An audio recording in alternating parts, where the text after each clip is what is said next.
ಶ್ರೀ ಗುರುಭ್ಯೋ ನಮಃ. ತೀರ್ಥ ಪ್ರಬಂಧದ ಶ್ರವಣದ 5ನೇ ಭಾಗ ಇದು. ಮೊದಲನೇ ಪಶ್ಚಿಮ ಪ್ರಬಂಧದ 36ನೇ ಶ್ಲೋಕದವರೆಗೆ ಕಳೆದ ದಿವಸ ಶ್ರವಣ ಮಾಡಿ ಮುಕ್ತಾಯ ಮಾಡಿದ್ದೇವೆ. 37ನೇ ಪದ್ಯದವರೆಗೆ 37ನೇ ಪದ್ಯದಿಂದ ಇವತ್ತು ಶ್ರವಣ ಮಾಡಬೇಕು. ಅಲ್ಲಿ 35, 36 ಈ ಪದ್ಯಗಳಲ್ಲಿ ಆ ಕುಮಾರಧಾರ ನದಿಯ ಬಗ್ಗೆ ಶ್ರವಣ ಮಾಡಿದ್ದೇವೆ. ಮುಂದೆ ಸುಬ್ರಹ್ಮಣ್ಯ ಕ್ಷೇತ್ರದ ಬಗ್ಗೆ ಮತ್ತೆ ಅಲ್ಲಿರುವಂತಹ ಸ್ಕಂದನ ಬಗ್ಗೆ ನಾವು ಈಗ ಮುಂದೆ ಶ್ರವಣ ಮಾಡಬೇಕು. ಈ ಸುಬ್ರಹ್ಮಣ್ಯ ಕ್ಷೇತ್ರದ ಮಹಿಮೆಯನ್ನ ಯಾರು ವರ್ಣನೆ ಮಾಡ್ಲಿಕ್ಕೆ ಸಾಧ್ಯ? ಅದರ ಮಹತ್ವ ಇಷ್ಟೇ ಅಂತ ಹೀಗೆ ಯಾರಿಗೆ ವರ್ಣನೆ ಮಾಡ್ಲಿಕ್ಕೆ ಸಾಧ್ಯ ಇದೆ? ಯಾಕೆಂದ್ರೆ ಅಲ್ಲಿ ಹೋಗಿ ಸೇವಾ ಮಾಡಿದರೆ ಬ್ರಹ್ಮಜ್ಞರಾದಂತಹ ಬ್ರಾಹ್ಮಣರ ಎಂಜಿಲ ಮೇಲೆ ಹೊರಲಾಡಿದರೆ ಕುಷ್ಠರೋಗ ಇದ್ದವರಿಗೂ ಕೂಡ ಆ ಕುಷ್ಠರೋಗ ಪರಿಹಾರ ಆಗ್ತದೆ.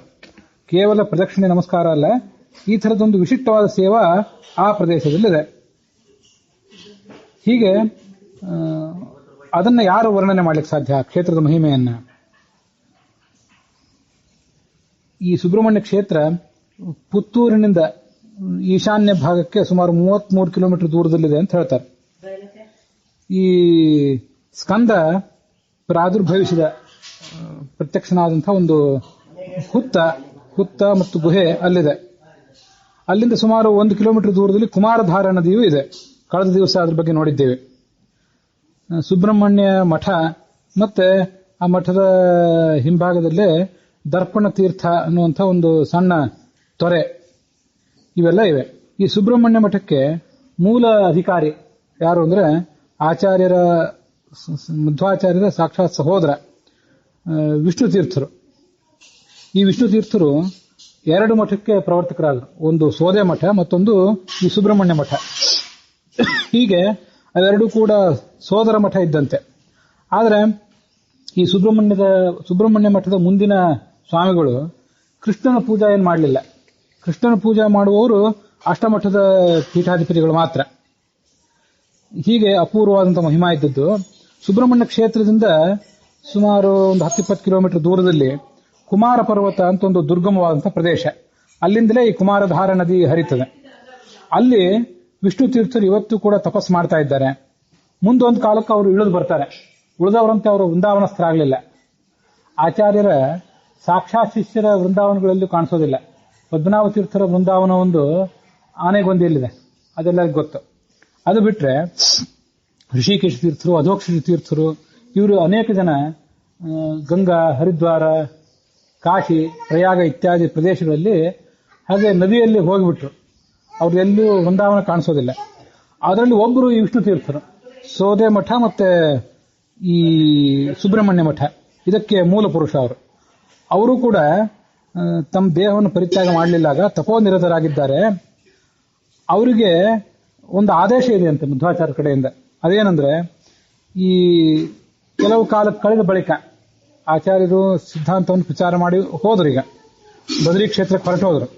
ಆದರೆ ಮುಂದೊಂದು ಕಾಲಕ್ಕೆ ಆಚಾರ್ಯರು ಪ್ರತಿಪಾದನೆ ಮಾಡಿದ ಆ ಸಿದ್ಧಾಂತ ಮತ್ತೆ ಕಣ್ಮರೆಯಾದಾಗ, ಯಾವುದು ಸರಿಯಾದ ಗ್ರಂಥ, ಯಾವುದು ಸರಿಯಾದ ಪಾಠ ಇತ್ಯಾದಿ ತಿಳಿಯದೇ ಇರುವಂತಹ ಪ್ರಸಂಗ ಬಂದಾಗ ಈ ವಿಷ್ಣು ತೀರ್ಥರು ಅಲ್ಲಿಂದ ಇಳಿದು ಬರ್ತಾರೆ. ಇಳಿದು ಬಂದು ಆಚಾರ್ಯರು ರಚನೆ ಮಾಡಿರುವಂತಹ ಸರ್ವಮೂಲ ಗ್ರಂಥಗಳೇನಿವೆ ಅವುಗಳನ್ನ ಒಂದು ಪ್ರದೇಶದಿಂದ ಹೊರಗೆ ತೆಗಿತಾರಂತೆ. ಅದು ಪ್ರದೇಶ ಯಾವುದು ಅಂದ್ರೆ ಸೇತುತಿಲ ಅಂತ ಹೇಳಿ. ಆ ಸೇತುತಿಲ ಪ್ರದೇಶದಲ್ಲಿ ಆ ಗ್ರಂಥಗಳು ತಾಮ್ರದ ತಗಡಿನಲ್ಲಿವೆ ಇವತ್ತಿಗೂ ಕೂಡ. ಅಲ್ಲಿ ಒಂದು ಸಣ್ಣ ಹೊಂಡದಂತಹ ಪ್ರದೇಶ ಇದೆ, ಅದರೊಳಗೆ ಆ ಗ್ರಂಥಗಳಿವೆ ಅಂತ ಹೇಳ್ತಾರೆ. ಅಲ್ಲಿ ಕೇವಲ ಹೋಗಿ ಆ ತಗ್ಗಿನ ಪ್ರದೇಶವನ್ನು ನೋಡಿ ಬರಬಹುದು. ಆ ಗ್ರಂಥಗಳು ತಾಮ್ರದ ತಗಡಿನಲ್ಲಿರುವಂತಹ ಗ್ರಂಥಗಳು, ಅದನ್ನು ನೋಡ್ಲಿಕ್ಕೇನಾಗೋದಿಲ್ಲ. ಪ್ರದೇಶವನ್ನು ಮಾತ್ರ ನೋಡಿ ಬರಬಹುದು. ಆ ಸಚ್ಚಾಸ್ತ್ರಗಳನ್ನು ಹೊರತೆಗೆದು ಸತ್ಸಿದ್ಧಾಂತವನ್ನು ಮತ್ತೆ ಪ್ರಸಾರ ಮಾಡ್ತಾರೆ. ಇದು ವಾದಿರಾಡಿ ಸ್ವಾಮಿಗಳ ಸರಸ ಭಾರತಿ ವಿಲಾಸದಲ್ಲಿ ಮತ್ತೆ ಋಷಿಕೇಶ ತೀರ್ಥರ ಸಂಪ್ರದಾಯ ಪದ್ಧತಿಯಲ್ಲಿ. ತಿರೋಹಿತೆ ಸನ್ಮತೆಸ್ಮಿನ್ ವಿಷ್ಣು ತೀರ್ಥೋ ಗುಹಾಚಲಾತ್ ಆಗತ್ಯ ಉದ್ಧೃತ್ಯ ತತ್ರತ್ಯ ಗ್ರಂಥಾನ್ ಸ ಪ್ರಥಯಿಷ್ಯತಿ ಅಂತ ಋಷಿಕೇಶ ತೀರ್ಥರು, ಪಲಿಮಾರು ಮಠದ ಮೂಲ ಪುರುಷ, ಅವರು ಇದನ್ನ ಉಲ್ಲೇಖ ಮಾಡಿದ್ದಾರೆ. ಹೀಗೆ ಇಂಥ ಒಂದು ಮಹಾ ಕಾರ್ಯಕ್ಕಾಗಿ ಆ ವಿಷ್ಣು ತೀರ್ಥರು ಇವತ್ತು ಕೂಡ ಕಾದಿದ್ದಾರೆ. ಬ್ರಹ್ಮಹತ್ಯಾ ದೋಷಶೇಷಂ ಬ್ರಾಹ್ಮಣಾನಾಂ ಅಯಂ ಹರನ್ ವಿರೋಧೇತು ಪರಂ ಕಾರ್ಯಂ ಇತಿ ನ್ಯಾಯಂ ಅಮಾನಯತ. ಈ ಸುಬ್ರಹ್ಮಣ್ಯ ಕ್ಷೇತ್ರದ ಅಧಿಪತಿ ಯಾರು ಅಂದ್ರೆ ಈ ಸ್ಕಂದ. ಅವನೇನ್ ಮಾಡ್ತಾನಂದ್ರೆ ಬ್ರಾಹ್ಮಣರಿಗೆ ಏನಾದ್ರೂ ಬ್ರಹ್ಮಹತ್ಯಾ ದೋಷ ಇತ್ಯಾದಿ ಬಂದಿದ್ರೆ ಅದನ್ನೆಲ್ಲ ಪರಿಹಾರ ಮಾಡಲಿಕ್ಕಾಗಿಯೇ ಆ ಸ್ಥಳದಲ್ಲಿ ಕುತ್ಕೊಂಡಿದ್ದಾನೆ. ಅದೇನು ಅಂತಂದ್ರೆ, ಈ ಯಾರಿಗೋ ಒಬ್ಬನಿಗೆ ಬ್ರಹ್ಮಹತ್ಯಾ ದೋಷ ಬಂದಿತ್ತು. ಅವನು ಯಾವುದೋ ಒಂದು ಕಾರಣದಿಂದ ಮತ್ತೊಬ್ಬ ಬ್ರಾಹ್ಮಣನ ಹತ್ಯೆಗೆ ಅಥವಾ ಅವನಿಗೇನೋ ಒಂದು ಸಂಕಟಕ್ಕೆ ಕಾರಣ ಆಗಿದ್ದರಿಂದ ಈ ಎರಡನೇ ಬ್ರಾಹ್ಮಣನಿಗೆ, ಕಾರಣ ಆದಂತಹ ಬ್ರಾಹ್ಮಣನಿಗೆ ಒಂದು ಕುಷ್ಠರೋಗ ಬಂದಿತ್ತು. ಅವನು ಹೋಗಿ ಈ ಸುಬ್ರಹ್ಮಣ್ಯನನ್ನು ಸೇವನೆ ಮಾಡಿದಾಗ ಸೇವನೆ ಮಾಡಿದವರನ್ನ ಕೈ ಬಿಡುವಂತಿಲ್ಲ. ಬಂದು ಪ್ರದಕ್ಷಿಣೆ ನಮಸ್ಕಾರ ಇತ್ಯಾದಿಗಳನ್ನು ಹಾಕಿದ ಮೇಲೆ ಅವನಿಗೇನಾದ್ರೂ ಒಂದು ಉದ್ಧಾರ ಮಾಡಲೇಬೇಕು. ಇನ್ನು ಇವನಿಗೆ ಬಂದಂತಹ ಬ್ರಾಹ್ಮಣನಿಗೆ ಅನುಗ್ರಹ ಮಾಡಿದ್ರೆ ಆ ಹಿಂದಿನ ಬ್ರಾಹ್ಮಣನ ಕೈ ಬಿಟ್ಟಂತೆ. ಯಾಕೆಂದ್ರೆ ಅವನು ಈ ಎರಡನೇ ಬ್ರಾಹ್ಮಣನಿಂದ ತೊಂದರೆಗೊಳಗಾಗಿದ್ದ. ಮೊದಲನೇ ಅವನಿಗೆ ಅನುಗ್ರಹ ಮಾಡ್ಲಿಕ್ಕೆ ಹೋದ್ರೆ ಎರಡನೇ ಅವನಿಗೆ ನಿರಾಶೆ ಮಾಡಿದಂತೆ. ಎರಡನೇ ಅವನಿಗೇನಾದ್ರೂ ಆತ ಮಾಡಿದ ಸೇವೆಯನ್ನು ಸ್ವೀಕಾರ ಮಾಡಿ ಆತನನ್ನು ಮೇಲೆತ್ತಬೇಕು, ಉದ್ಧಾರ ಮಾಡಬೇಕು ಅಂತ ಹೋದ್ರೆ ಆ ಮೊದಲನೇ ಅವನಿಗೆ ಅನ್ಯಾಯ ಮಾಡಿದಂತೆ. ಯಾಕೆಂದ್ರೆ ಅವನು ಆಗ ಹತ್ಯೆಗೊಳಗಾಗಿದ್ದ. ಅದರಿಂದ ಏನ್ ಮಾಡಬೇಕು ಅಂತ ಹೀಗೆ ಒಂದ್ ಕಡೆ ಧರ್ಮದ ಸೂಕ್ಷ್ಮ ಇಂಥವೆಲ್ಲ ಬಂದಾಗ ಆ ಸುಬ್ರಹ್ಮಣ್ಯ ಏನ್ ಮಾಡ್ತಾನೆ, ಸ್ಕಂದ ಏನ್ ಮಾಡ್ತಾನೆ ಅಂತಂದ್ರೆ, ಆಯ್ತು ಹಿಂದೆ ಆಗಿದ್ದಾಯ್ತು, ಯಾವನೋ ಒಬ್ಬ ಬ್ರಾಹ್ಮಣ ಆಗ ಬ್ರಹ್ಮಹತ್ಯೆಗೊಳಗಾಗಿದ್ದ, ತೊಂದರೆಗೊಳಗಾಗಿದ್ದ, ನೋವಿಗೊಳಗಾಗಿದ್ದ, ಎಲ್ಲ ಸರಿ. ಅವನಿಗೆ ಆ ನೋವನ್ನು ಕೊಟ್ಟಂತ ಒಂದು ಪಾಪದ ಫಲವಾಗಿ ಈ ಎರಡನೇ ಬ್ರಾಹ್ಮಣ ಕುಷ್ಠರೋಗಕ್ಕೊಳಗಾಗಿದ್ದಾನೆ, ಬ್ರಹ್ಮಹತ್ಯೆಗೊಳಗಾಗಿದ್ದಾನೆ. ಇಲ್ಲಿವರೆಗೆ ಅದಕ್ಕೆ ಬೇಕಾದಂತ ಅದರ ಫಲವಾಗಿ ಏನು ದುಃಖ ಅನುಭವಿಸಬೇಕಾಗಿತ್ತು, ಏನು ಯಾತನೆ ಅನುಭವಿಸಬೇಕಾಗಿತ್ತು, ಅದನ್ನೆಲ್ಲ ಅನುಭವಿಸಿ ಆಗಿದೆ. ಆದ್ರಿಂದ ಮೊದಲನೆಯವನಿಗೆ ಏನು ನೋವಾಗಿತ್ತು, ಹತ್ಯೆಗೊಳಗಾಗಿ ಸಂಕಟಕ್ಕೊಳಗಾಗಿ ಏನು ನೋವಾಗಿತ್ತು, ಅವನಿಗೂ ಇಲ್ಲಿಯವರೆಗೆ ಸಮಾಧಾನ ಸಿಕ್ಕಂಗಾಯ್ತು. ಇವನು ಇಲ್ಲಿಯವರೆಗೆ ಎರಡನೇವನು ಇಲ್ಲಿಯವರೆಗೆ ಯಾತನೆ, ಪಾಪವನ್ನ, ರೋಗವನ್ನು ಅನುಭವಿಸಿದ್ರಿಂದ ಇವನಿಗೂ ಅದರ ಪ್ರತಿಫಲ ಸಿಕ್ಕಂಗಾಯ್ತು. ಅದರಿಂದ ಈಗ ಇವನನ್ನು ಉದ್ಧಾರ ಮಾಡಲಿಕ್ಕೆ ಯಾವುದೇ ತೊಂದರೆ ಇಲ್ಲ ಅಂತ ಸುಬ್ರಹ್ಮಣ್ಯ ದೇವರು ಹಾಗೆ ತೀರ್ಮಾನ ಮಾಡಿದ. ಅದನ್ನು ವ್ಯಾಕರಣ ಶಾಸ್ತ್ರದಲ್ಲಿ, ವ್ಯಾಕರಣ ಶಾಸ್ತ್ರ ಅಂದ್ರೆ ಶಬ್ದಗಳ ನಡುವಿನ ಸಮಸ್ಯೆಗಳನ್ನು ಬಗೆಹರಿಸುವಂತ ಒಂದು ಶಾಸ್ತ್ರ. ಅಲ್ಲಿ ಏನಾದರೂ ಅಲ್ಲಿರುವಂತಹ ಅನೇಕ ಸೂತ್ರಗಳ ಪೈಕಿ ಒಂದು ಸೂತ್ರಕ್ಕೂ ಇನ್ನೊಂದು ಸೂತ್ರಕ್ಕೂ ಏನಾದರೂ ವಿರೋಧ ಬಂದ್ರೆ ಅಲ್ಲಿ ಮೊದಲನೇ ಸೂತ್ರವನ್ನು ಬಿಟ್ಟು ಬಿಡ್ರಿ, ಎರಡನೇ ಸೂತ್ರ ಏನ್ ಹೇಳ್ತದೆ ಅದನ್ನು ನೋಡಿ ಅದಕ್ಕೆ ಅವಕಾಶ ಮಾಡಿಕೊಡ್ರಿ. ಯಾಕಂದ್ರೆ ಮೊದಲು ಬಂದಂತಹ ಸೂತ್ರ ತಾನು ಸಾಕಷ್ಟು ಅವಕಾಶಗಳನ್ನು ಪಡ್ಕೊಂಡು ಕೃತಾರ್ಥ ಆಗಿರ್ತದೆ, ಅದನ್ನ ಬಿಟ್ಟು ಬಿಡ್ರಿ. ಆಮೇಲೆ ಬಂದಿರುವಂತಹ ಸೂತ್ರಕ್ಕೆ, ಈಗ ಬಂದಿರುವ ಸೂತ್ರಕ್ಕೆ ಒಂದಿಷ್ಟು ಅವಕಾಶ ಕೊಡ್ರಿ ಅಂತ ಆ ವ್ಯಾಕರಣ ಶಾಸ್ತ್ರದಲ್ಲಿ ಅದೊಂದು ವ್ಯವಸ್ಥೆ ಇದೆ. ಆ ವ್ಯಾಕರಣ ಶಾಸ್ತ್ರದ ವ್ಯವಸ್ಥೆಯನ್ನ ಈ ಇಬ್ಬರು ಬ್ರಾಹ್ಮಣರಿಗೂ ಅನ್ವಯಿಸಿದ್ದಂತೆ ಸುಬ್ರಹ್ಮಣ್ಯ. ಮೊದಲನೆಯವನಿಗೆ ಈಗ ನ್ಯಾಯ ದೊರಕಿದಂತ ಆಯ್ತು. ಯಾಕೆಂದ್ರೆ ಅವನಿಗೆ ತೊಂದರೆ ಕೊಟ್ಟದ್ರ ಪ್ರಯುಕ್ತ ಇವನು ಇಲ್ಲಿಯವರೆಗೆ ಅನುಭವಿಸಿದ. ಆದ್ರಿಂದ ಇನ್ನು ಅವನಿಗೆ ನಾವು ಆದ್ಯತೆ ಕೊಡೋದು ಬೇಡ, ಎರಡನೇ ಅವನಿಗೆ ಆದ್ಯತೆ ಕೊಡೋಣ. ಯಾಕೆಂದ್ರೆ ಇವನು ಸೇವಾ ಮಾಡಿದ್ದಾನೆ, ಈಗ ಇವನನ್ನು ಉದ್ಧಾರ ಮಾಡುವಂತಹ ಕಾಲ ಪಕ್ವ ಆಗಿದೆ ಅಂತ ವಿಚಾರ ಮಾಡಿ ಆ ಎರಡನೇ ಬ್ರಾಹ್ಮಣ ಕುಷ್ಠರೋಗವನ್ನು ಹೊಂದಿದ್ದ ಅವನನ್ನು ಉದ್ಧಾರ ಮಾಡಿದ ಸುಬ್ರಹ್ಮಣ್ಯ ಈ ಸ್ಕಂದ ಅಂತ ಅವನನ್ನು ವರ್ಣನೆ ಮಾಡ್ತಾರೆ. ಆ ಸುಬ್ರಹ್ಮಣ್ಯ ಅನ್ನೋ ಶಬ್ದಕ್ಕೆ ಬ್ರಹ್ಮಣ್ಯ ಅಂತಂದ್ರೆ ಏನರ್ಥ ಅನ್ನೋದನ್ನ ನೋಡ್ಬೇಕು. ಬ್ರಹ್ಮಣ್ಯನೇ ಶ್ರೇಷ್ಠ ಬ್ರಹ್ಮಣ್ಯನಾದಾಗ ಸುಬ್ರಹ್ಮಣ್ಯ. ಬ್ರಹ್ಮಣ್ಯ ಅಂತಂದ್ರೆ ಜ್ಞಾನಿಗಳಾದಂತಹ ಬ್ರಾಹ್ಮಣರಿಗೆ ಹಿತಕರ, ಅವರ ಅಪೇಕ್ಷೆಗಳನ್ನು ಈಡೇರಿಸುವವನು, ಅವರ ಮಾನಸಿಕ ದೈಹಿಕ ರೋಗಗಳನ್ನೆಲ್ಲ ಪರಿಹಾರ ಮಾಡುವವನು ಅಂತ ಹೀಗರ್ಥ. ಬ್ರಹ್ಮಣ್ಯೋ ಬ್ರಹ್ಮವಿದ್ ಬ್ರಹ್ಮ ಅಂತ ವಿಷ್ಣು ಸಹಸ್ರನಾಮ. ಇವನು ಸುಬ್ರಹ್ಮಣ್ಯ ಅಂತಂದ್ರೆ ಶ್ರೇಷ್ಠನಾದ ಸುಬ್ರಹ್ಮಣ್ಯ, ಶ್ರೇಷ್ಠನಾದಂತಹ ಬ್ರಹ್ಮಣ್ಯ, ಎಲ್ಲ ಬ್ರಾಹ್ಮಣರ ಪಾಪಗಳನ್ನು ಪರಿಹಾರ ಮಾಡುವಂಥವನು, ಹೀಗರ್ಥ ಅದಕ್ಕೆ. ಅದಕ್ಕಾಗಿ ಅವನೇನ್ ಮಾಡಿದ, ಆ ಎರಡನೇ ಬ್ರಾಹ್ಮಣನ ಪಾಪವನ್ನೆಲ್ಲ ಮನ್ನಿಸಿ ಅವನನ್ನು ಉದ್ಧಾರ ಮಾಡಿದ. ಸುಬ್ರಹ್ಮಣ್ಯ ಸುರಾಗ್ರಗಣ್ಯ ಕುಜನಾರಣ್ಯ ಜಲತ್ಪಾವಕ ಪ್ರಬ್ರೂಯಾತ್ತವ ವಿಕ್ರಮಂ ಭುವಿ ಕವಿಹಿ ಕೋವಾಮರೋವಾದಿವಿ. ಸುಬ್ರಹ್ಮಣ್ಯನೇ, ನೀನು ದೇವತೆಗಳಲ್ಲಿ ಶ್ರೇಷ್ಠ. ಯಾಕೆ ದೇವತೆಗಳಲ್ಲಿ ಶ್ರೇಷ್ಠ ಅಂತಂದ್ರೆ ನೀನು 8ನೇ ಕಕ್ಷಾದಲ್ಲಿರುವಂಥವನು. ಈ ಸುಬ್ರಹ್ಮಣ್ಯ ಅಂದ್ರೆ ಸ್ಕಂದ. ಸ್ಕಂದ ಅಂದ್ರೆ ಕಾಮ. ಇವರೆಲ್ಲ ಒಬ್ಬನೇ ದೇವತೆಯ ಎರಡೆರಡು ರೂಪಗಳು. 8ನೇ ಕಕ್ಷಾದಲ್ಲಿ ಬರುವಂಥವ್ರು ಇವರು. ಅವರು ಇಂಥ ಶ್ರೇಷ್ಠವಾದಂಥ ಸ್ಥಾನ ಪಡ್ಕೊಂಡವನು, ಇಂದ್ರನಿಗೆ ಸಮಾನನಾದವನು. ಅದಕ್ಕಾಗಿ ಸುರಾಗ್ರಗಣ್ಯ ಅಂತ ಅವನನ್ನು ವರ್ಣನೆ ಮಾಡಿದರು. ಈ ದುಷ್ಟ ಜನರು ಅಥವಾ ರಾಕ್ಷಸರು ಅನ್ನುವ ಕಾಡಿಗೆ ನೀನು ಬೆಂಕಿ ಇದ್ದಂತೆ. ನಿನ್ನ ಪರಾಕ್ರಮವನ್ನ ಭೂಲೋಕದಲ್ಲಿರುವಂತಹ ಯಾವುದೇ ಕವಿಯಾಗಲಿ, ಸ್ವರ್ಗಲೋಕದ ಕವಿಗಳಾಗಲಿ ಏನು ವರ್ಣನೆ ಮಾಡ್ಲಿಕ್ಕೆ ಸಾಧ್ಯ? ಸ್ವರ್ಗಲೋಕದ ಸೇನಾಪತಿ ನೀನಾದ್ರೂ ಹೇಗೆ ವರ್ಣನೆ ಮಾಡ್ಲಿಕ್ಕೆ ಸಾಧ್ಯ? ಬ್ರಾಹ್ಮಣರ ಸಮುದಾಯಕ್ಕೆ ನೀನು ಪ್ರಿಯ, ಯಾಕೆಂದ್ರೆ ಅವರ ಪಾಪಗಳನ್ನು ನಾಶ ಮಾಡುವುದರ ಮೂಲಕ. ಹಿಂದೆ ನೀನು ಆ ತಾರಕಾಸುರ ಅನ್ನುವ ಒಬ್ಬ ದೊಡ್ಡ ರಾಕ್ಷಸನನ್ನ ಕೊಲ್ಲಲಿಕ್ಕಾಗಿಯೇ ಹುಟ್ಟಿದ್ದಿ. ಅವನ ಜನ್ಮನೇ ತಾರಕಾಸುರನನ್ನ ಸಂಹಾರ ಮಾಡ್ಲಿಕ್ಕಾಗಿ ಆಗಿತ್ತು. ಈ ದೇವತೆಗಳ ಸೈನ್ಯ ಏನಿದೆ, ಆ ಸೈನ್ಯಕ್ಕೆ ಈತ ಅಧಿಪತಿ. ಮಹಾಭಾರತದಲ್ಲಿ ದೇವಸೇನೆಯ ಪತಿ ಈತ ಅಂತ ಅವನು ವರ್ಣನೆ ಮಾಡ್ತಾರೆ ಈ ಸುಬ್ರಹ್ಮಣ್ಯನ. ಇವರೆಲ್ಲರೂ ಕೂಡ ಸುಬ್ರಹ್ಮಣ್ಯ ಮತ್ತೆ ಗಣಪತಿ ಇವರೆಲ್ಲರೂ ಕೂಡ ವಿವಾಹಿತರೇ. ಆ ದೇವತೆಗಳಲ್ಲಿ ಅವಿವಾಹಿತರು ಬ್ರಹ್ಮಚಾರಿಗಳು ಅಂತ ಯಾರಿಲ್ಲ. ದೇವಸೇನಾ ಈ ಶಾಸ್ತ್ರದಲ್ಲಿ ಪ್ರತಿಯೊಂದಕ್ಕೂ ಒಬ್ಬೊಬ್ಬರು ಅಭಿಮಾನಿ ದೇವತೆಗಳು ಅಂತ ಇರ್ತಾರಲ್ಲ. ಒಂದು ವೃಕ್ಷ, ಒಂದು ಸಮುದ್ರ, ಒಂದು ನದಿ, ತೊರೆ, ಎಲ್ಲದಕ್ಕೂ ಅಭಿಮಾನಿ ದೇವತೆಗಳು ಇರ್ತಾರಲ್ಲ. ಹಾಗೆ ದೇವಸೇನೆಯ ಅಭಿಮಾನಿ ಸ್ತ್ರೀ ಒಬ್ಬಳಿದ್ದಾಳೆ, ಅವಳಿಗೆ ಇವನು ಪತಿ. ದೇವಾ ಸಜಾಯ ಮುಚ್ಯಂತೆ ಬ್ರಾಹ್ಮಣ ಮಾನುಷ ಉಭಯಾತ್ಮಕಾ ವಿಜಾಯ ಏವ ಯೋಗೀಶಾಹ. ದೇವತೆಗಳು ಎಲ್ಲರೂ ಕೂಡ ಸಪತ್ನೀಕರಾಗಿಯೇ ಸಾಧನೆ ಮಾಡಿ ಸಪತ್ನೀಕರಾಗಿಯೇ ಮುಕ್ತರಾಗ್ತಾರೆ. ಗಣಪತಿ ಆಗಲಿ, ಸ್ಕಂದನಾಗಲಿ, ಮತ್ತೆಲ್ಲರೂ ಕೂಡ. ಹೌದು, ಗಣಪತಿಗೂ ವೃದ್ಧಿ ಸಿದ್ಧಿ ಅಂತ ಪತ್ನಿಯರು ಇದ್ದಾರೆ. ಆದರೆ ನಾವು ನಮ್ಮೇನು ಪ್ರಖ್ಯಾತವಾದ ಪುರಾಣಗಳಲ್ಲಿ ಈ ವೃದ್ಧಿ ಸಿದ್ಧಿ ಅನ್ನೋ ಹೆಸರು ಎಲ್ಲೂ ಕಾಣಿಸೋದಿಲ್ಲ. ಅದು ಕೆಲವು ತಂತ್ರಶಾಸ್ತ್ರಗಳಲ್ಲಿ ವೃದ್ಧಿ ಸಿದ್ಧಿ ಅನ್ನೋ ಹೆಸರು ಕಾಣಿಸ್ತದೆ. ಸ್ಕಂದನ ಪತ್ನಿಯ ಹೆಸರು ದೇವಸೇನಾ ಅಂತ ಹೇಳಿ. ದೇವಸೇನೆಗೆ ಆಕೆ ಅಧಿಪತಿ, ನಿಯಾಮಕಳು, ಅಭಿಮಾನಿನಿ, ಅವಳ ಹೆಸರು ಅಂತ ಕಾಣಿಸ್ತದೆ. ಹೀಗೆ ಚತುರ್ಮುಖ ಬ್ರಹ್ಮನಿಂದ ಹಿಡಿದು ಇವು ಯಾವ ದೇವತೆಗಳು ಕೂಡ ಬ್ರಹ್ಮಚಾರಿಗಳೇನಲ್ಲ. ಅವೆಲ್ಲ ಕೆಲವು ನಮ್ಮ ಕಲ್ಪನೆಗಳಷ್ಟೇ. ಸಪತ್ನಿಕರಾಗೇ ಸಾಧನೆ ಮಾಡ್ತಾರೆ, ಸಪತ್ನಿಕರಾಗೇ ಮುಕ್ತಿಗೆ ಹೋಗ್ತಾರೆ. ಅವರೆಲ್ಲ ದೇವತೆಗಳು ಗೃಹಸ್ಥಾಶ್ರಮಿಗಳಾಗಿದ್ರು ಮನುಷ್ಯರಲ್ಲಿ ಏನು ಯತಿಗಳು ಇರ್ತಾರಲ್ಲ, ಈ ಯತಿಗಳು ಮಾಡೋದಕ್ಕಿಂತ ಹೆಚ್ಚಿನ ಜ್ಞಾನ ಕಾರ್ಯ ಇತ್ಯಾದಿಗಳನ್ನು ಮಾಡ್ತಾರೆ. ಏಕಕಾಲದಲ್ಲಿ ಬ್ರಹ್ಮಚರ್ಯಾಶ್ರಮ, ಗೃಹಸ್ಥಾಶ್ರಮ, ವಾನಪ್ರಸ್ಥಾಶ್ರಮ ಮತ್ತು ಸನ್ಯಾಸಾಶ್ರಮ ಇವು ಎಲ್ಲವನ್ನೂ ಪಾಲನೆ ಮಾಡಿದಂತಹ ಫಲ ಅವರಿಗೆ. ನಮಗೆ ಗೃಹಸ್ಥಾಶ್ರಮದಲ್ಲಿದ್ರೆ ಗೃಹಸ್ಥಾಶ್ರಮದಲ್ಲೇ ಮುಳುಗಿ ತೇಲಾಡ್ತಿರ್ತೇವೆ. ಬೇರೆ ಜ್ಞಾನ, ಶ್ರವಣ ಇತ್ಯಾದಿ ಕಾರ್ಯಗಳು ನಮ್ಮ ಕಡೆಯಿಂದ ಸಾಧ್ಯ ಆಗೋದಿಲ್ಲ. ಅವರು ಗೃಹಸ್ಥಾಶ್ರಮದಲ್ಲಿದ್ದರೂ ಒಬ್ಬೊಬ್ಬರು ಅನೇಕ ಜನ ಪತ್ನಿಯರನ್ನು ಮಾಡ್ಕೊಂಡಿರ್ತಾರೆ, ಕೆಲವು ಸರಿ ಅನೇಕ ಜನ ಮಕ್ಕಳಿರ್ತಾರೆ. ಹೀಗೆ ಗೃಹಸ್ಥಾಶ್ರಮದಲ್ಲಿ ಅವರು ಇದ್ರೂ ಕೂಡ ಮುಳುಗಿರೋದಿಲ್ಲ. ಅದರಲ್ಲಿ ಅಲ್ಲಿಯೂ ಪರಮಾತ್ಮನನ್ನು ಕಾಣ್ತಿರ್ತಾರೆ. ಅದು ಆ ದೇವತೆಗಳ ಮಹತ್ವ. ಶುಕಾಚಾರ್ಯ ವಿಷಯ ಬಂದಾಗ ಅವರು 4 ಆಶ್ರಮವನ್ನು ಪರಿಪಾಲನೆ ಮಾಡಿದ್ರು. ಎಲ್ಲಿ ಬರ್ತದೆ? ಏಕಕಾಲಕ್ಕೆ ಈ ತರದ ಎಲ್ಲವನ್ನೂ ಪಾಲನೆ ಮಾಡಿದವರು. ಅವರು ಕೂಡ ಹೆಂಡತಿ ಇದ್ದಾರೆ. ಹೌದೌದು. ಆದ್ರೆ ವೈರಾಗ್ಯಾಧಿಪತಿ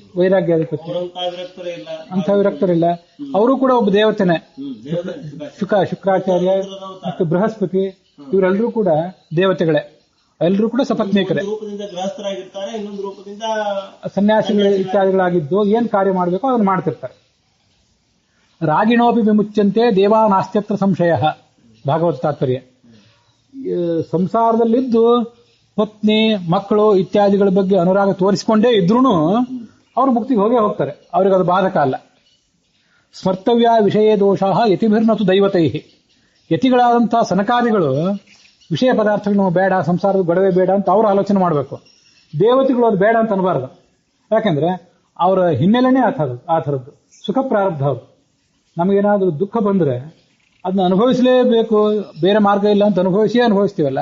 ಹಾಗೆ ಅವರೆಲ್ಲ ಮದುವೆ ಮಾಡಿಕೊಂಡು ಮಕ್ಕಳನ್ನು ಪಡೆದು ಆ ಮೂಲಕವೇ ದಾಟಬೇಕು. ಅವರೆಲ್ಲ ಅದು ಬಿಡುವಂತೆ ಇಲ್ಲ. ಈ ವಿಷಯ ಪದಾರ್ಥ ನನಗೆ ಬೇಡ, ಈ ವೈಭವ ಬೇಡ, ಈ ವೈಭೋಗ ಬೇಡ ಅಂತ ಅವ್ರು ತಿರಸ್ಕಾರ ಮಾಡುವಂತಿಲ್ಲ. ಅಂಥವನು ಈ ಸ್ಕಂದನು ಕೂಡ. ನೀನು ಆ ತಾರಕಾಸುರನನ್ನ ಸಂಹಾರ ಮಾಡಲಿಕ್ಕಾಗಿಯೇ ಹುಟ್ಟಿ ಬಂದವನು. ಅವನನ್ನು ಅನಾಯಾಸವಾಗಿ ಆ ತಾರಕಾಸುರನನ್ನ ಸಂಹಾರ ಮಾಡಿದೆ. ನೀನು ಎಲ್ಲರಿಗೂ ಕೂಡ ರಕ್ಷಣೆ ಕೊಡ್ತಿ, ಯಾರು ನಿನ್ನನ್ನ ಸೇವೆ ಮಾಡ್ತಾರೆ ಅವರಿಗೆ. ಮತ್ತೆ ಅನ್ನ ಕೊಡ್ತಿ, ನಿನ್ನನ್ನು ಯಾರು ಸೇವನೆ ಮಾಡ್ತಾರೆ ಅವರಿಗೆ ಯಾವತ್ತೂ ಕೂಡ ಸಮೃದ್ಧಿ. ಅನ್ನದ ಸಮೃದ್ಧಿ. ಮತ್ತು ಕ್ಲಿನ್ನಂ ಪುನಾಸಿ, ಕುಷ್ಠ ರೋಗ ಬಂದು ಯಾರು ಒದ್ದಾಡ್ತಾ ಇರ್ತಾರೆ ಅವರಿಗೂ ಕೂಡ ನೀನು ಅನುಗ್ರಹ ಮಾಡ್ತಿ. ಬ್ರಹ್ಮಹತ್ಯ ಮೊದಲಾದ ದೋಷಗಳನ್ನು ಪರಿಹಾರ ಮಾಡ್ತಿ.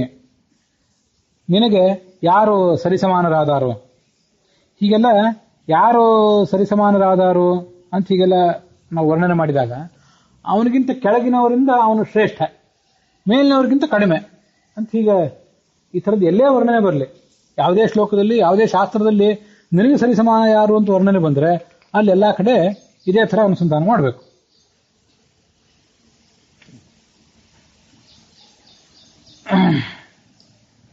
ಪ್ರವರ್ತಿತ ಸ್ಕಾಂದಮತಃ ಪೃಥಿವ್ಯಾಂ ಜಗತ್ಪತಿಂ ಶ್ರೀಪತಿಮಾತ್ಮನಾಥಂ ರಹಸ್ಯುಪಾರಾಧಯಿತು ಗುಹಾದ್ಯ ಗುಹಾಶ್ರಿತೋಸೀತಿ ಮಮ ಪ್ರತರ್ಕ. ಇವನು ಈ ಸ್ಕಂದ ಆ ಸುಬ್ರಹ್ಮಣ್ಯ ಕ್ಷೇತ್ರದಲ್ಲಿ ಗುಹಾದಲ್ಲಿ ಹುತ್ತದೊಳಗೆ ಕೂತ್ಬಿಟ್ಟಿದ್ದಾನೆ ಹೋಗಿ. ಆ ಥರ ಕೂತ್ಕೊಳ್ಳಿಕ್ಕೆ ಏನು ಕಾರಣ ಅಂತಂದ್ರೆ ಅದಕ್ಕೆ ವಾದಿರಾಜ ಸ್ವಾಮಿಗಳು ಹೀಗಿರಬಹುದು ಅಂತ ಒಂದು ಶಾಸ್ತ್ರದ ಕಾರಣವನ್ನ ಊಹೆ ಮಾಡ್ತಾರೆ. ಅವೇನಂದ್ರೆ ಈಗ ವೈಷ್ಣವ ಮತ ಅಂತಿದೆಯಲ್ಲ, ವಿಷ್ಣು ಸರ್ವೋತ್ತಮ ಅಂತ ಹೇಳುವಂಥ ಮತ, ಅದೇ ಥರ ಸ್ಕಾಂದ ಮತ, ಸ್ಕಂದನನ್ನೇ ಸರ್ವೋತ್ತಮ ಅಂತ ಪೂಜೆ ಮಾಡುವವರು. ಮತ್ತೆ ಪಶುಪತಿ ಅಂದ್ರೆ ರುದ್ರ, ಅವನನ್ನೇ ಸರ್ವೋತ್ತಮ ಅಂತ ಪೂಜೆ ಮಾಡುವವರು ಅವರು ಶೈವರು. ಗಾಣಪತರು ಅಥವಾ ಗಾಣಪತ್ಯರು ಕೆಲವರು ಗಣಪತಿಯನ್ನ ಸರ್ವೋತ್ತಮ ಅಂತ ಪೂಜೆ ಮಾಡುವವರು. ಸೌರರು ಅಂದ್ರೆ ಸೂರ್ಯನನ್ನೇ ಸರ್ವೋತ್ತಮ ಅಂತ ಪೂಜನೆ ಮಾಡುವವರು. ಶಾಕ್ತರು ಅಂದ್ರೆ ಶಕ್ತಿ ದೇವತೆ ಆರಾಧಕರು. ಈ ತರ ಎಲ್ಲ ಇದ್ದಾರೆ. ಇವರಲ್ಲೀಗ ಎಲ್ಲರೂ ಈಗೇನು ಕಂಡು ಬರೋದಿಲ್ಲ, ಸ್ವಲ್ಪ ಸ್ವಲ್ಪ ಕೆಲವು ಪ್ರದೇಶದಲ್ಲಿ ಕಂಡು ಬರ್ತಾರೆ. ಸ್ಕಂದನನ್ನೇ ದೊಡ್ಡವನು ಅಂತ ಪೂಜೆ ಮಾಡೋದು, ಅವನಿಗೆ ಎಲ್ಲಾ ಥರದ ನಿಷ್ಠೆಯನ್ನು ತೋರಿಸೋದು, ಇದು ದಕ್ಷಿಣ ಭಾರತದ ಕೆಲವು ರಾಜ್ಯಗಳಲ್ಲಿ ಷಣ್ಮುಖನನ್ನು ಪೂಜಾ ಮಾಡೋದು ಏನಿದೆಯಲ್ಲ ಅದು ಕೆಲವು ಕಡೆ ಕಂಡು ಬರ್ತದೆ. ಈ ಥರದ ಅಯ್ಯಪ್ಪನ ಆರಾಧನೆ ಇತ್ಯಾದಿ ಏನಿದೆ ಅದು ಕೆಲವು ಕಡೆ ಆ ಥರ ಕಂಡು ಬರ್ತದೆ. ಬಹಳ ಕಡಿಮೆ. ಸ್ಕಂದನನ್ನೇ ಸರ್ವೋತ್ತಮ ಅಂತ ತಿಳ್ಕೊಂಡು ಆರಾಧನೆ ಮಾಡುವವರು ಬಹಳ ಸಂಖ್ಯೆ ಕಡಿಮೆ, ಆದ್ರೆ ಇದ್ದಾರೆ ಅಲ್ಲಲ್ಲಿ. ಇನ್ನ ಶಿವನನ್ನ ಸರ್ವೋತ್ತಮ ಅಂತ ಆರಾಧನೆ ಮಾಡುವವರು ಏನಿದ್ದಾರಲ್ಲ ದೊಡ್ಡ ಸಂಖ್ಯೆಯಲ್ಲಿ ಭಾರತದಾದ್ಯಂತ ಎಲ್ಲಾ ಕಡೆ ಇದ್ದಾರೆ, ಅದು ಗೊತ್ತು ನಮಗೆ.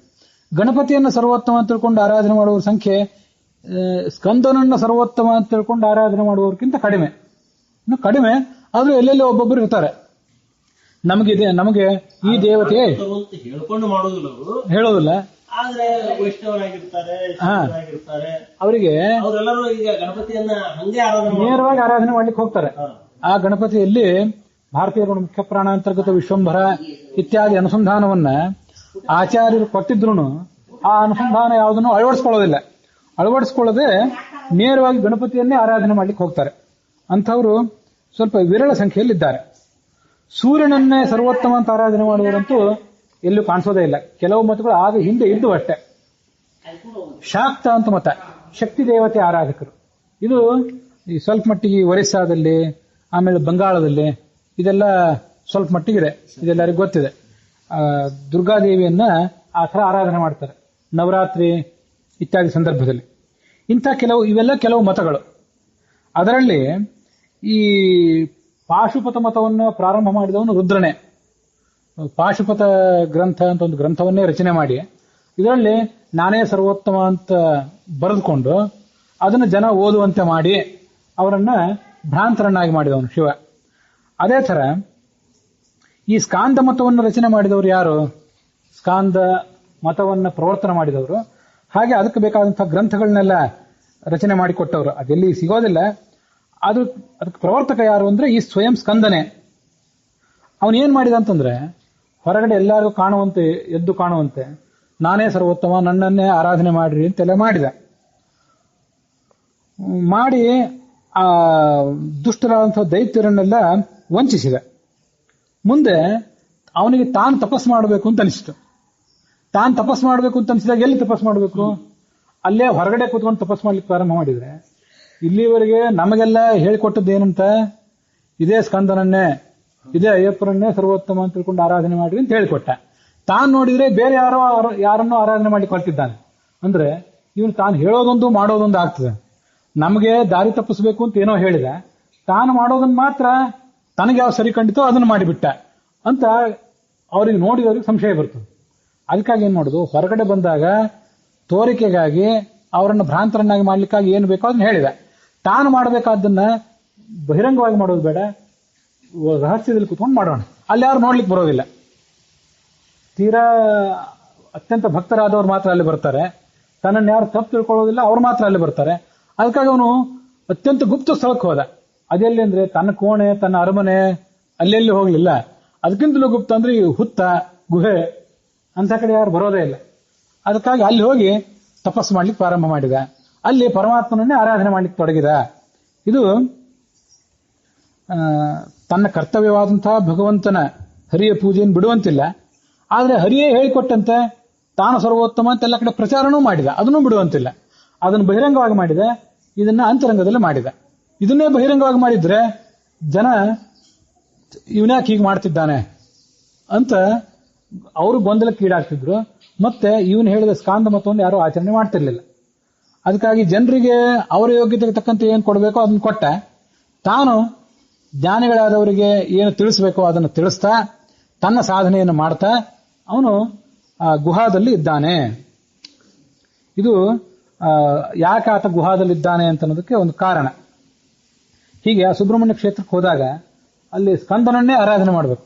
ಆದ್ರೆ ಅವನು ಆ ಸ್ಕಂದ ಈ ಕೆಲವು ವಾಸುಕಿ ಮೊದಲಾದ ನಾಗಗಳಿಗೂ ಕೂಡ ಅಲ್ಲಿ ಸ್ಥಾನ ಮಾಡಿ ಕೊಟ್ಟಿದ್ದಾನೆ. ನಾಗಾರಾಧನೆಯೂ ಇದೆ ಅಲ್ಲಿ, ಇಲ್ಲಂತಲ್ಲ. ಆದ್ರಿಂದಲೇ ಯಾರಿಗಾದರೂ ವಿವಾಹ ಆಗದೆ ಇದ್ದಾಗ, ಮತ್ತೇನಾದರೂ ಕಾಳಸರ್ಪ ಯೋಗ ಇತ್ಯಾದಿ ದೋಷಗಳಿದ್ದಾಗ ನಾಗಬಲಿ ಇತ್ಯಾದಿಗಳನ್ನು ಮಾಡುವಂತ ಹೇಳ್ತಾರೆ. ಏನೇನೋ ಪರಿಹಾರಗಳನ್ನೆಲ್ಲ ಹೇಳ್ತಾರೆ. ಅದನ್ನೂ ಎಲ್ಲ ಅಲ್ಲಿ ಅಂಥ ದೋಷಗಳಿದ್ದವ್ರು ಮಾಡಿಸ್ಬೇಕು. ಆದ್ರೆ ಅಲ್ಲಿ ಕೇವಲ ನಾಗ ಇದ್ದಾನೆ ಅಂತ ಭ್ರಮಿಸಬಾರ್ದು. ಸುಬ್ರಹ್ಮಣ್ಯ ಈ ಸ್ಕಂದ ಅಲ್ಲಿದ್ದಾನೆ ಅಂತ ಒಂದು ಅನುಸಂಧಾನ ನಮಗಿರ್ಬೇಕು.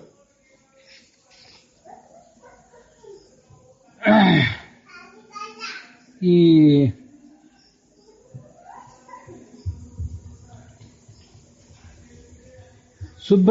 ಶ್ರೀ ವಿಷ್ಣು ತೀರ್ಥ ಮುನಿ ಮಿತ್ರ ಸುರಾರಿ ಜೈತ್ರ ಶ್ರೀಕೃಷ್ಣ ಪಜ್ಜಲಜ ಜಲಜ ಭೃಂಗ ಕೃತಾಗ ಭಂಗ ಸಶೇಷ ದೇಹಿ ಸಕಲೈರುಪಜೀವ್ಯಂ ಅನ್ನಂ ಸಂಹರ್ತ್ರ ಸರ್ವಭುವನಸ್ಯ ಕುಮಾರ ಮಹ್ಯಂ.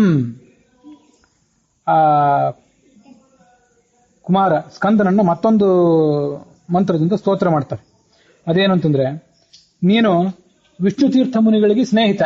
ಯಾಕೆಂದ್ರೆ ವಿಷ್ಣು ತೀರ್ಥರು ಇಲ್ಲೇ ಆ ಸುಬ್ರಹ್ಮಣ್ಯ ಮಠವನ್ನು ಪ್ರಾರಂಭ ಮಾಡಿ ಕೆಲವು ಕಾಲ ಇದ್ರು. ಮತ್ತೆ ಇದಕ್ಕೆ ಸಮೀಪ ಇರುವಂತಹ ಆ ಕುಮಾರ ಪರ್ವತದಲ್ಲಿ ಈಗಲೂ ಕೂಡ ಇದ್ದಾರೆ. ಆದ್ರಿಂದ ವಿಷ್ಣು ತೀರ್ಥ ಮುನಿಗಳಿಗೆ ಅತ್ಯಂತ ಪ್ರಿಯನಾದವನು ಈ ಸ್ಕಂದ. ತಾರಕಾಸುರನನ್ನು ಕೊಂದವನು ನೀನು. ಶ್ರೀಕೃಷ್ಣನ ಪಾದ ಕಮಲದಲ್ಲಿ ಆಸಕ್ತನಾದವನು ನೀನು. ಎಲ್ಲರ ಪಾಪಗಳನ್ನು ಪರಿಹಾರ ಮಾಡುವಂಥವನು. ಆ ಸಹ್ಯ ಪರ್ವತ ಈ ಇಡೀ ಉದ್ದಕ್ಕಿರುವುದೆಲ್ಲ ಸಹ್ಯಾದ್ರಿಯೇ. ಸಹ್ಯಾದ್ರಿ ಶ್ರೇಣಿ ಅಂತ ಕರೀತಾರೆ ಅದನ್ನು, ಅಥವಾ ಸಹ್ಯ ಪರ್ವತ ಶ್ರೇಣಿ ಅಂತ ಕರೀತಾರೆ. ಅದರಲ್ಲಿ ಒಂದು ಭಾಗವೇ ಇವೆಲ್ಲ, ಈ ಕುಮಾರ ಪರ್ವತ ಇವೆಲ್ಲ. ಆ ಕುಮಾರ ಪರ್ವತಕ್ಕೆ, ಸಹ್ಯ ಪರ್ವತಕ್ಕೆ ನೀನು ಸ್ವಾಮಿ, ಅಧಿಪತಿ. ನೀನು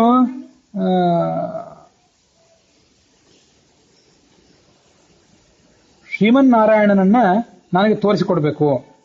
ಸಂಹರ್ತೃ ಸರ್ವಭುವನಸ್ಯ ಕುಮಾರ ಮಹ್ಯಂ, ನನಗೆ ಅನ್ನವನ್ನು ಕೊಡಬೇಕು ಅಂತ ಪ್ರಾರ್ಥನೆ ಮಾಡ್ತಾರೆ. ಅದೇನು ಅನ್ನ ಅಂತಂದ್ರೆ, ಸಕಲೈಹಿ ಉಪಜೀವ್ಯಂ ಅನ್ನಂ.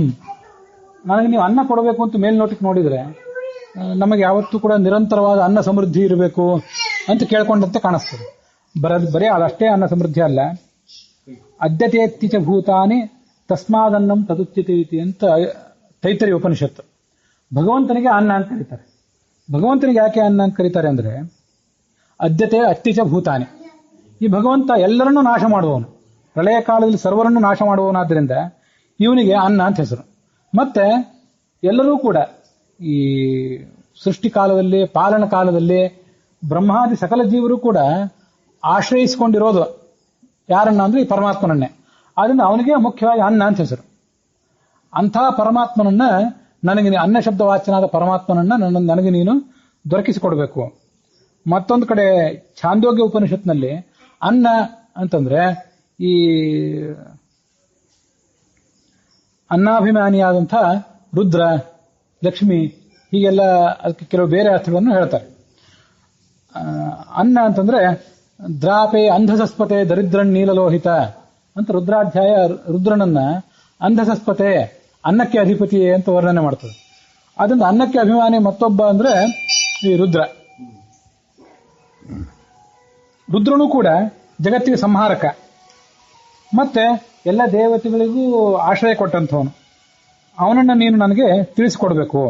ರುದ್ರನನ್ನ, ಅವನನ್ನ ಮೇಲಿರುವಂತಹ ಉಳಿದೆಲ್ಲ ದೇವತೆಗಳನ್ನ ನೀನು ನನಗೆ ಅವರ ಸ್ವರೂಪವನ್ನು ತಿಳಿಸುವುದರ ಮೂಲಕ ತಿಳಿಸಿಕೊಡ್ಬೇಕು. ಯತ್ರ ಸಂಪುಟಂ ಅಸ್ಫೋಟಂ ಕೃಷ್ಣಸ್ಯ ಸ್ಫೋರಯತ್ಯಹೋ ಅಗ್ರಾಹ್ಯತ್ವಂ ಅದೃಶ್ಯತ್ವಂ ಕಿಂ ಪುನಸ್ತತ್ರ ಪಂಡಿತಾಃ. ಈ ಸುಬ್ರಹ್ಮಣ್ಯ ಕ್ಷೇತ್ರದಲ್ಲಿ ಆ ಸುಬ್ರಹ್ಮಣ್ಯ ಮಠ ಅಂತಿದೆಯಲ್ಲ, ದೇವಾಲಯದಲ್ಲಿಲ್ಲ ಇದು, ಮಠದಲ್ಲಿ ಒಂದು ಸಾಲಗ್ರಾಮ ಇದೆ, ವೇದವ್ಯಾಸ ಸಂಪುಟ ಅಂತ ಅದನ್ನು ಕರೀತಾರೆ. ಮಠದಲ್ಲಿರೋದು ಸ್ಕಂದನ ವಿಗ್ರಹ, ದೇವಾಲಯದಲ್ಲಿರೋದು ಸ್ಕಂದನ ವಿಗ್ರಹ. ಸ್ವಾಮಿಗಳು ಪೂಜಾ ಮಾಡುವಂತಹ ಮಠದ ಪೀಠ ಏನಿದೆ ಅಲ್ಲಿ ಒಂದು ವೇದವ್ಯಾಸ ಸಂಪುಟ ಅಂತ ಒಂದಿದೆ. ಅದೇನು ಅಂತಂದ್ರೆ 144 ಲಕ್ಷ್ಮೀನಾರಾಯಣ ಸಾಲಗ್ರಾಮಗಳು ಮತ್ತೆ ವ್ಯಾಸಮುಷ್ಟಿ ಕಳೆದ ದಿವಸ ಬಂದಿತ್ತಲ್ಲ, ಇದನ್ನೆಲ್ಲ ಒಳಗೊಂಡಂತಹ ಒಂದು ಕವಚ, ಮೇಲೆ ಒಂದು ಕವಚ ದೊಡ್ಡದು, ಅದರೊಳಗೆ ಇವೆಲ್ಲ ಇವೆ. ಇದು ಅಪೂರ್ವವಾದದ್ದು, ಅಭೇದ್ಯವಾದದ್ದು. ಇದನ್ನ ಯಾರು ಕೂಡ ಎಂಥ ದೊಡ್ಡ ದೊಡ್ಡ ಒನಕೆಗಳು, ಸುತ್ತಿಗೆ ಇಂಥದಂತ ಹೊಡೆದರೂ ಅದು ಒಡೆಯುವಂಥದ್ದಲ್ಲ. ಅಲ್ಲಿ ಯಾವನೋ ಒಬ್ಬ ರಾಜ ಅದರದ್ದು ಏನು ಶಕ್ತಿ ನೋಡೋಣ ಅಂತ ಪ್ರಯತ್ನ ಪಟ್ಟನಂತೆ, ಆನೆ ಕಾಲಿನಿಂದ ಅದನ್ನು ತುಳಿಸ್ಲಿಕ್ಕೆ ಪ್ರಯತ್ನ ಪಟ್ಟಂತೆ. ಅವನಿಗೂ ಅದು ಸಾಧ್ಯ ಆಗಲಿಲ್ಲ. ಆನೆಗೆ ಕ್ಲೇಶ ಆಗಿ ಅದು ರೋಗಕ್ಕೊಳಗಾಯಿತು ಅಂತ ಅಲ್ಲಿ ಒಂದ್ ಕಡೆ ಆ ಸ್ಥಳದ ಮಹಿಮೆ ನಮಗೆ ಕಂಡು ಬರ್ತದೆ. ಭಗವಂತನ ಪ್ರತೀಕವಾದಂತಹ ಈ ವೇದವ್ಯಾಸ ಸಂಪುಟ ಏನಿದೆ ಇದೇ ಅಭೇದ್ಯ. ಆ ಥರ ಆ ಒಳಗಿರುವಂತಹ ಪರಮಾತ್ಮನೂ ಕೂಡ ಅದೇ ಥರ ಅಭೇದ್ಯ. ಪರಮಾತ್ಮನನ್ನ ಯಾವುದೇ ರಾಕ್ಷಸರು, ಯಾವುದೇ ದುಷ್ಟ ಶಕ್ತಿಗಳು ಮಣಿಸ್ಲಿಕ್ಕೆ ಸಾಧ್ಯ ಇಲ್ಲ. ಮತ್ತೆ ಅದೃಶ್ಯ ಕೂಡ. ಈ ವೇದವ್ಯಾಸ ಸಂಪುಟವನ್ನ ತೆರೀಲಿಕ್ಕೆ ಸಾಧ್ಯ ಇಲ್ಲ, ಅದರೊಳಗೆ ಏನಿದೆ ಅಂತ ನೋಡ್ಲಿಕ್ಕೆ ಸಾಧ್ಯ ಇಲ್ಲ ನಮಗೆ. ಹಾಗೆ ಪರಮಾತ್ಮನನ್ನ ಅಯೋಗ್ಯರಾದವರು, ಯಾರಿಗೆ ಸಾಧನೆ ಪಕ್ವ ಆಗಿಲ್ಲ ಅಂಥವರು ಆ ಪರಮಾತ್ಮನ ಸ್ವರೂಪವನ್ನ ತೆರೆದು ನೋಡ್ಲಿಕ್ಕೆ ಸಾಧ್ಯ ಇಲ್ಲ ಅನ್ನೋದನ್ನು ತಿಳಿಸ್ತದೆ. ವಿಗ್ರಹ ಹೇಗಿರ್ತದೋ ಅದೇ ಥರ ಅದರೊಳಗಿರುವಂತಹ ಸನ್ನಿಧಾನವೂ ಇರ್ತದೆ. ಇದು ಆ ವೇದವ್ಯಾಸ ಸಂಪುಟದ ಒಂದು ಮಹತ್ವ. ಅದಕ್ಕಾಗಿ ಅಲ್ಲಿ ಏನ್ ಹೇಳ್ತಾರಂತಂದ್ರೆ ಸಂಪುಟ ನರಸಿಂಹ, ಸಂಪುಟ ಲಕ್ಷ್ಮೀ ನರಸಿಂಹದೇವರು ಅಂತ ಹೇಳ್ತಾರೆ ಅದನ್ನು. ಆ ಸಂಪುಟ ಲಕ್ಷ್ಮೀ ನರಸಿಂಹದೇವರು ಅಂತಂದ್ರೆ ವೇದವ್ಯಾಸ ಸಂಪುಟ ಒಂದು ಬೇರೆ, ಅದೊಂದು ದೇವರು. ಅದು ಪೀಠದ ಕೆಳಭಾಗದಲ್ಲಿ ಇರ್ತದೆ, ನೀವು ನೋಡಬಹುದು. ಒಂದಿಷ್ಟು ದೊಡ್ಡ ಶಾಲಗ್ರಾಮ, ಅದಕ್ಕೆ ಮೇಲೊಂದು ಕಿರೀಟದಂಥದ್ದು, 2 ಕಣ್ಣಿನಂಥದ್ದು, ಎಲ್ಲ ಅಲಂಕಾರ ಮಾಡಿ ಇಟ್ಟಿರ್ತಾರೆ ಅದನ್ನು. ಅದಲ್ಲದೆ ಒಂದು ನರಸಿಂಹದೇವರು ಕೂಡ ಅಲ್ಲಿದೆ. ಅಲ್ಲಿ ಬರುವುದಿಲ್ಲ, ಅದು ಬರೋದೇ ಇಲ್ಲ. ಅದು ಇಲ್ಲೇನು ಕಂಡು ಬಂದಿಲ್ಲ. ಅಲ್ಲ, ಇರ್ಬೋದು, ನೀವು ಹೇಳಿದಂತೆ ಮತ್ತೆ ಯಾವಾಗಾದ್ರೂ ವಿಷ್ಣು ತೀರ್ಥರು ಬಂದು ತೆಗಿಬಹುದು. ಅಂತ ಜ್ಞಾನಿಗಳಿಗೆ ಏನಾದ್ರೂ ಸಾಧ್ಯ ಆಗಬಹುದು. ಆದ್ರೆ ಈ ಮಧ್ವಾಚಾರ್ಯರ ಗ್ರಂಥಗಳನ್ನು ಒಂದು ಜಾಗದೊಳಗೆ ಹುದುಗಿಸಿಟ್ಟಿದ್ದಾರೆ, ಅದನ್ನು ವಿಷ್ಣು ತೀರ್ಥರು ತೆಗಿತಾರೆ ಅಂತ ಏನು ಅನ್ನೋದಕ್ಕೆ ಶ್ಲೋಕದ ಆಧಾರ ಕಾಣಿಸ್ತದೆ. ಆ ಥರ ಈ ಸಂಗತಿಗೆ ಶ್ಲೋಕದ ಆಧಾರ ಕಾಣಿಸೋದಿಲ್ಲ. ಇಷ್ಟೇ ಇರಬಹುದು, ಅವರ್ಯಾರು ಮುಂದೆ ಬಂದು ಅದನ್ನ ತೆಗಿತಿರಬಹುದು. ಹೌದು, ಸಂಪುಟಕ್ಕೆ ಪೂಜೆ ಮಾಡೋದು, ಸಂಪುಟಕ್ಕೆ ಅಲಂಕಾರ ಇತ್ಯಾದಿ, ಅಭಿಷೇಕ ಇತ್ಯಾದಿ, ಅದಕ್ಕೆ ಪೂಜೆ ಮಾಡಬೇಕು. ಮತ್ತೆ ಅಲ್ಲಿ 2 ನರಸಿಂಹದೇವರು, ಒಂದು ಸ್ವಾಮಿಗಳು ತಾವು ಹೋದಲ್ಲೆಲ್ಲ ತಗೊಂಡು ಹೋಗ್ತಾರೆ ನರಸಿಂಹದೇವರನ್ನು, ಸುಬ್ರಹ್ಮಣ್ಯ ಸ್ವಾಮಿಗಳು. ಮತ್ತೊಂದು ಅಜ್ಜ ನರಸಿಂಹದೇವರು ಅಂತ, ಅದು ಅಲ್ಲೇ ಇರ್ತದೆ ಯಾವತ್ತು. ಆ ಮಠದೊಳಗೇನೆ ಆ ಮಠಕ್ಕೆ ಸಂಬಂಧಪಟ್ಟಂತ ಗುಡಿ ಏನಿದೆ ಅದಲ್ಲೇ ಇರ್ತದೆ. ಸ್ವಾಮಿಗಳಿದ್ದಾಗ ತಮ್ಮ ನರಸಿಂಹದೇವರನ್ನ ಆ ನರಸಿಂಹದೇವರನ್ನ ಒಟ್ಟಿಗೆ ಪೂಜೆ ಮಾಡ್ತಾರೆ. ಸ್ವಾಮಿಗಳು ಎಲ್ಲಾದ್ರೂ ಹೋಗಿದ್ರೆ ಆ ಅಜ್ಜ ನರಸಿಂಹದೇವರಿಗೆ ಅಲ್ಲಿರುವಂತಹ ಅರ್ಚಕರು ಪೂಜೆ ಮಾಡ್ತಾರೆ. ಅದು ಅಜ್ಜ ನರಸಿಂಹದೇವರು, ಅಜ್ಜ ಅಂದ್ರೆ ಹಳೆಯದು ಅಂತ ಅರ್ಥ. ಈ ಸ್ವಾಮಿಗಳ ಹತ್ರ ಇರುವಂತ ನರಸಿಂಹದೇವರಿಗಿಂತ, ಹೌದೌದು, ಅಲ್ಲಿ ಸರ್ಕಾರದ ವಶದಲ್ಲಿರುವಂತಹ ಒಂದು ಗುಡಿ ನೀವು ನೋಡ್ತೀರಿ, ಅಲ್ಲಿ ಸ್ಕಂದ, ಅದ್ರ ಪಕ್ಕದೊಳಗಿರುವಂತದ್ದು ಸುಬ್ರಹ್ಮಣ್ಯ ಮಠದ ಜಾಗ. ಅಲ್ಲಿ ಸ್ವಾಮಿಗಳಿದ್ದಾಗ ತಮ್ಮ ಪೀಠವನ್ನು ಅಲ್ಲಿಟ್ಟು ತಮ್ಮ ಈ ವೇದವ್ಯಾಸ ಸಂಪುಟ, ತಮ್ಮ ನರಸಿಂಹದೇವರು ಮತ್ತೆ ಅಜ್ಜ ನರಸಿಂಹದೇವರು, ಇದಕ್ಕೆಲ್ಲ ಅವರು ಪೂಜೆ ಮಾಡ್ತಾರೆ ನಿತ್ಯ. ಅದು ಅಜ್ಜ ನರಸಿಂಹದೇವರು ಅಂದ್ರೆ ಹಳೆಯ ಕಾಲದ ನರಸಿಂಹದೇವರು ಅಂತ. ಬಹಳ ಪ್ರಾಚೀನ. ಈ ನರಸಿಂಹದೇವರಿಗಿಂತ, ಇವರು ಸಂಚಾರಕ್ಕೆ ತಗೊಂಡು ಹೋಗೋ ನರಸಿಂಹದೇವರಿಗಿಂತ ಆ ಅಜ್ಜ ನರಸಿಂಹದೇವರು ಹೆಚ್ಚು ಪ್ರಾಚೀನ.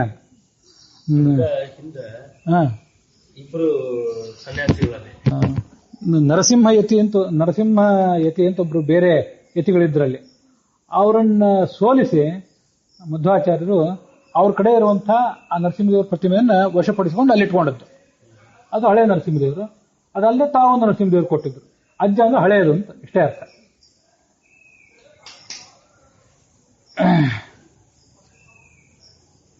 ಹೀಗೆ ಅತ್ಯಂತ ಪ್ರಯತ್ನ ಪಟ್ಟರೂ ಕೂಡ ಅದು ಆ ವೇದವ್ಯಾಸ ಸಂಪುಟವನ್ನ ತೆಗಿಲಿಕ್ಕೆ ಬರೋದಿಲ್ಲ. ಆ ವೇದವ್ಯಾಸ ಸಂಪುಟ ಹೇಗಿದೆ ಅಂತಂದ್ರೆ ಮಧ್ವಾಚಾರ್ಯರ ಹೃದಯದಂತೆ ಇದೆ. ಅದು ಹೇಗೆ ಅಂತಂದ್ರೆ, ಈ ವೇದವ್ಯಾಸ ದೇವರ ಸಂಪುಟದೊಳಗೂ ಕೃಷ್ಣನ ಸನ್ನಿಧಾನ, ಮಧ್ವಾಚಾರ್ಯರ ಹೃದಯದೊಳಗೂ ಕೂಡ ಸನ್ನಿಧಾನ, ಕೃಷ್ಣನ ಸನ್ನಿಧಾನ ಯಾವತ್ತೂ ಕೂಡ. ಮತ್ತೆ ಎಷ್ಟು ಪ್ರಯತ್ನ ಪಟ್ಟರೂ ಆ ಸಂಪುಟವನ್ನು ಹೇಗೆ ಒಡಿಲಿಕ್ಕೆ ಬರೋದಿಲ್ವ, ಹಾಗೆ ಆಚಾರ್ಯರ ಹೃದಯ ಏನು, ಆಚಾರ್ಯರು ತಮ್ಮ ಸರ್ವಮೂಲದಲ್ಲಿ ಏನು ಹೇಳ್ತಾರೆ ಅಂತನ್ನೋದನ್ನ ಅಷ್ಟು ಸುಲಭವಾಗಿ ನಾವು ತಿಳ್ಕೊಳ್ಳಿಕ್ಕೆ ಬರೋದಿಲ್ಲ. ಬಹಳಷ್ಟು ಪ್ರಯತ್ನದ ಬಲದಿಂದ, ಬಹಳಷ್ಟು ಸಂಸ್ಕಾರದ ಬಲದಿಂದ ಆಚಾರ್ಯ ಸಿದ್ಧಾಂತವನ್ನು ಅರಿತುಕೊಳ್ಳಿಕ್ಕೆ ಸಾಧ್ಯ ಆಗ್ತದೆ. ಈ ತರ ವೇದವ್ಯಾಸ ಸಂಪುಟ ಅನ್ನೋದು ಮಧ್ವಾಚಾರ್ಯರ ಹೃದಯದಂತೆ ಇದೆ. ಅದೊಂದು ವರ್ಣನೆ. ಈಗ